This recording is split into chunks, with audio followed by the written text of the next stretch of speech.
Assalamualaikum warahmatullahi wabarakatuh. Apa kabar anak-anak Ibu? Semoga selalu sehat selalu.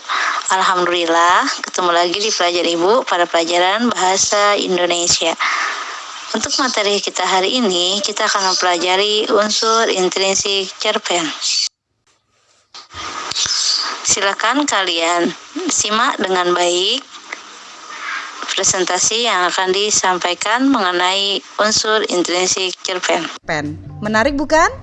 Iya, memang dengan membaca cerpen kita akan mendapatkan pengetahuan juga sekaligus hiburan ya. Nah, cerita pendek atau cerpen ternyata kisahnya mengangkat persoalan hidup manusia secara khusus. Tema cerita pendek berasal dari persoalan keseharian hingga ke renungan filosofis yang dipotret dari kehidupan nyata. Tokoh dan latar bisa saja direkayasa demi kepentingan keindahan cerita dan sekaligus membedakannya dengan teks cerita pengalaman nyata.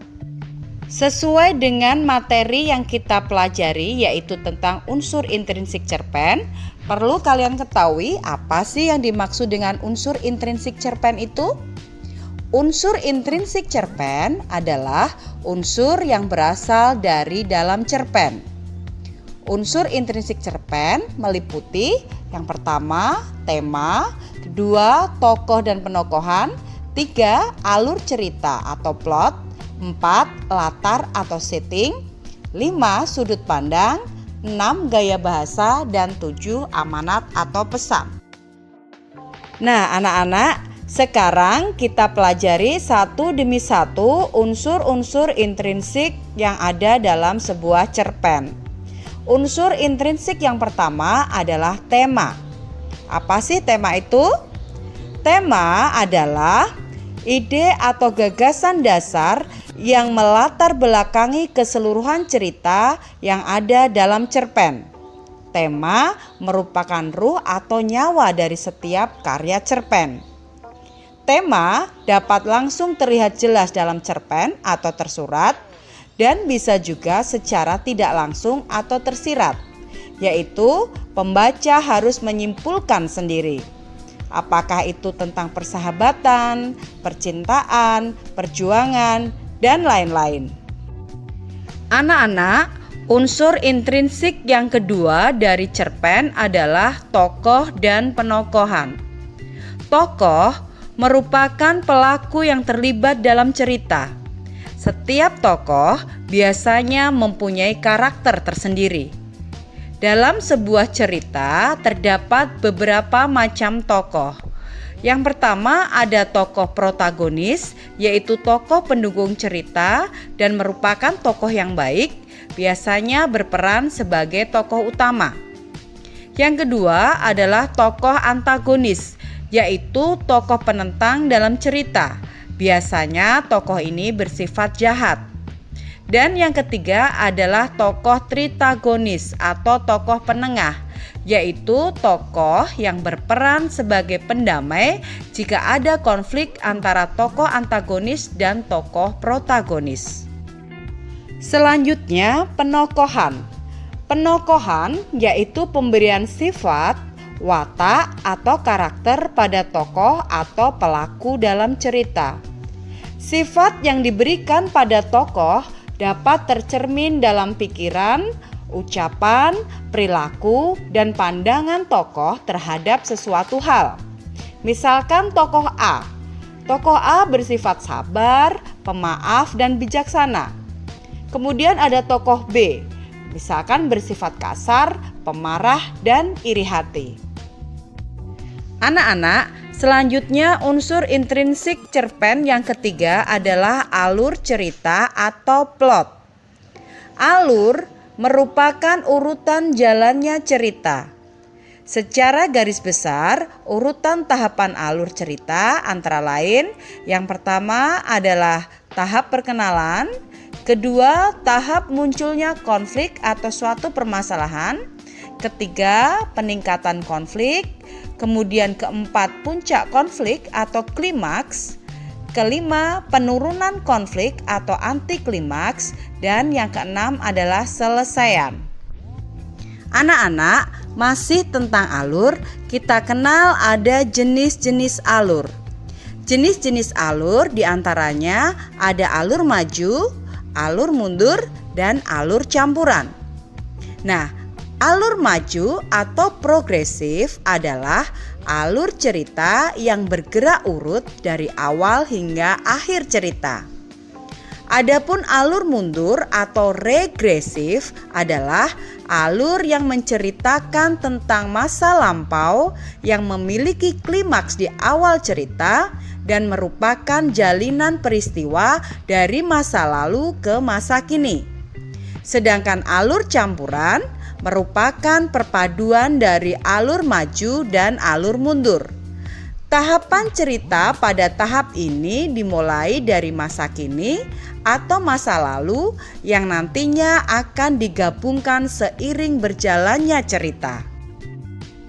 Unsur intrinsik yang keempat dalam cerpen adalah latar atau setting. Setting sangat berkaitan dengan tempat, waktu, dan suasana dalam cerpen tersebut. Berikut adalah contoh latar tempat, waktu, ataupun suasana dalam cerpen. Latar tempat, misalnya di dalam kamar, di tengah hutan, di ruang tamu, dan lain sebagainya. Kemudian latar waktu, misalnya malam hari, pagi hari, zaman penjajahan Belanda, dan sebagainya. Dan latar suasana misalnya suasana yang menakutkan, menjengkelkan, menyedihkan, dan lain sebagainya. Anak-anak, unsur intrinsik yang berikutnya dalam cerpen adalah sudut pandang. Sudut pandang adalah cara pandang pengarang dalam memandang suatu peristiwa di dalam cerita. Dengan kata lain, dari perspektif atau kacamata siapa penulis menyampaikan cerita. Sudut pandang di dalam cerpen terinci menjadi beberapa bagian. Yang pertama ada sudut pandang orang pertama, kemudian ada sudut pandang orang ketiga. Sudut pandang orang pertama terbagi atas sudut pandang orang pertama pelaku utama, dan yang kedua sudut pandang orang pertama pelaku sampingan. Sedangkan sudut pandang orang ketiga terbagi atas sudut pandang orang ketiga serba tahu dan sudut pandang orang ketiga pengamat. Anak-anak, perlu kalian ketahui apa sih perbedaan sudut pandang orang pertama dan sudut pandang orang ketiga. Sudut pandang orang pertama menyampaikan cerita seakan penulis adalah tokoh dalam cerita dan menggunakan kata ganti aku. Sedangkan sudut pandang orang ketiga menggunakan kacamata orang yang melihat atau menyaksikan dan menggunakan kata ganti dia atau mereka. Berikutnya, sudut pandang orang pertama terbagi atas sudut pandang orang pertama pelaku utama.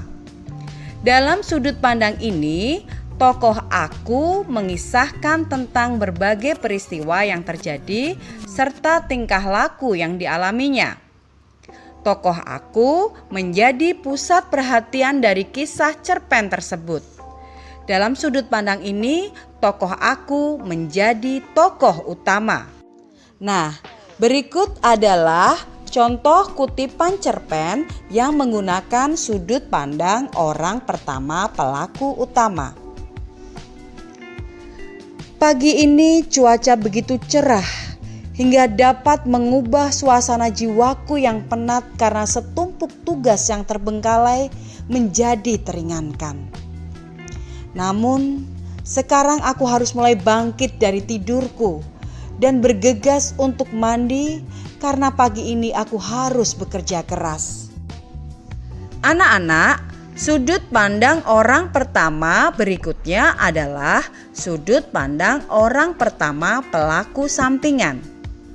Dalam sudut pandang ini, tokoh aku muncul bukan sebagai tokoh utama, melainkan sebagai tokoh tambahan.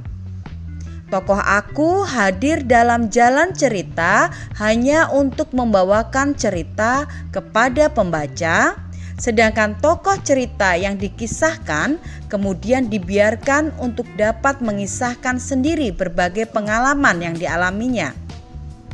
Tokoh dari jalan cerita yang dibiarkan berkisah sendiri itulah yang pada akhirnya menjadi tokoh utama, sebab ialah yang lebih banyak tampil membawakan berbagai peristiwa serta berhubungan dengan tokoh-tokoh yang lainnya. Dengan demikian, tokoh aku hanya tampil sebagai saksi saja. Anak-anak, berikut adalah contoh kutipan cerpen yang menggunakan sudut pandang orang pertama pelaku sampingan. Sekarang aku tinggal di Jakarta, kota metropolitan yang memiliki beribu-ribu kendaraan. Dulu aku sempat menolak untuk dipindahkan ke ibu kota. Tapi pada kali ini aku sudah tidak kuasa untuk menghindar dari tugas ini. Ternyata bukan aku saja yang mengalaminya. Teman asramaku yang bernama Andi juga mengalami hal yang sama. Kami berdua sangatlah akrab dan berjuang bersama-sama dalam menghadapi kerasnya kota Jakarta. Sudut pandang berikutnya adalah sudut pandang orang ketiga. Sudut pandang orang ketiga yang pertama adalah sudut pandang orang ketiga serba tahu. Dalam sudut pandang ini, kisah cerita dari sudut dia. Namun demikian, pengarang atau narator dapat menceritakan apa saja hal-hal dan tindakan yang menyangkut tokoh dia tersebut. Pengarang seolah tahu benar tentang watak, pikiran, perasaan, kejadian, bahkan latar belakang yang mendalangi sebuah kejadian. Pengarang seolah mengetahui segalanya. Agar lebih jelas, berikut adalah contoh sudut pandang orang ketiga serba tahu yang diambilkan dari salah satu kutipan cerpen. Sudah genap 1 bulan dia menjadi pendatang baru di perumahan ini. Tapi dia juga belum 1 kali pun terlihat keluar rumah cuma untuk sekadar beramah tamah dengan tetangga yang lain. Apakah si pemilik rumah itu terlalu sibuk ya? Ungkap salah seorang tetangganya. Pernah 1 kali dia kedatangan tamu yang katanya adalah saudaranya.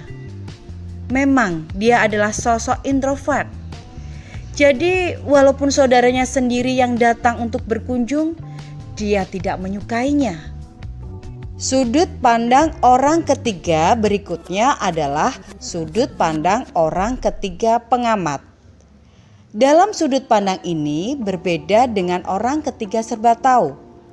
Pengarang hanya melukiskan apa yang dilihat, dialami, dipikirkan, dan dirasakan oleh tokoh tersebut, namun terbatas pada seorang tokoh saja.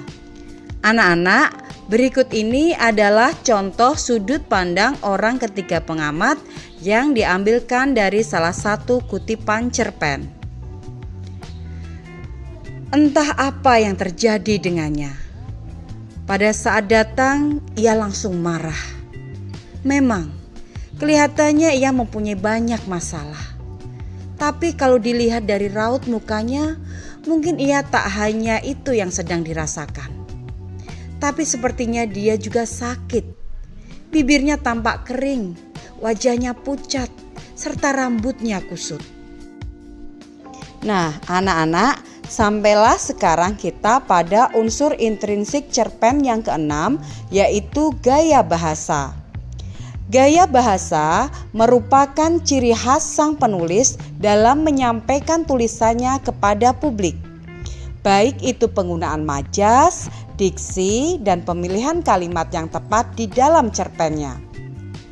Penggunaan gaya bahasa dalam cerpen bertujuan untuk meningkatkan nilai estetika dari setiap kalimatnya. Jenis-jenis majas ada banyak, seperti majas metafora, personifikasi, hiperbola, antitesis, dan lain-lain. Anak-anak, unsur intrinsik cerpen yang paling akhir yaitu amanat. Amanat adalah pesan moral atau pelajaran yang dapat kita petik dari cerita pendek tersebut.